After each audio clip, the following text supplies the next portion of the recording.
প্রেমের পথ। রিয়া আর অভ্রের প্রেমের কাহিনী শুরু হয় এক বৃষ্টিমুখর দিনে। কলেজ ক্যাম্পাসে রিয়া লাল ছাতার নিচে অভ্র আশ্রয় পেয়ে তারা পরিচিত হয়ে যায়। রিয়া ছিল মিষ্টি, প্রাণবন্ত, আর অভ্র ছিল শান্ত আর উদার মনের। তাদের সম্পর্ক দ্রুত গভীর হতে থাকে।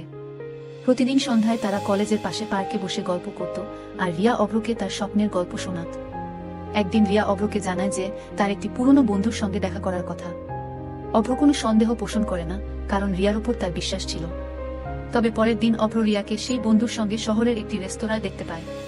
তাদের বন্ধুত্বপূর্ণ আচরণ দেখে অভ্রের মনে সন্দেহ জন্মায়। অভ্র প্রথমে কিছু না বলে চুপ করে থাকে, কিন্তু ধীরে ধীরে রিয়ার ব্যবহার বদলাতে শুরু করে। সে আর আগের মতো খোলামেলা কথা বলে না, সময় কাটায় না। অভ্রের মন ভারী হয়ে যায়, কিন্তু সে সরাসরি কিছু বলার সাহস পায় না। একদিন অভ্র রিয়ার ফোনে একটি অদ্ভুত মেসেজ দেখতে পায়। সেই মেসেজ থেকে সে জানতে পারে রিয়া তার বন্ধুর সঙ্গে সম্পর্ক গড়েছে।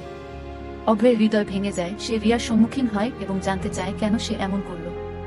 রিয়া চোখে জল নিয়ে স্বীকার করে যে তার সেই বন্ধুর প্রতি অনেক আগে থেকেই অনুভূতি ছিল রিয়ার, কিন্তু অভ্রের সঙ্গে তার বন্ধুত্ব এতটাই গভীর ছিল যে সে কখনো ভাবেনি এভাবে সব শেষ হয়ে যাবে। সে ক্ষমা চেয়ে জানায় যে তার জীবন খুব জটিল হয়ে গেছে। অভ্র হতাশ ও ব্যথিত মনে রিয়ার কাছ থেকে দূরে সরে আসে।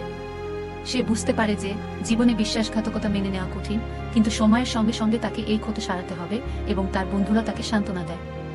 অবশেষে বুঝতে পারে যে জীবন নতুন করে শুরু করতে হবে।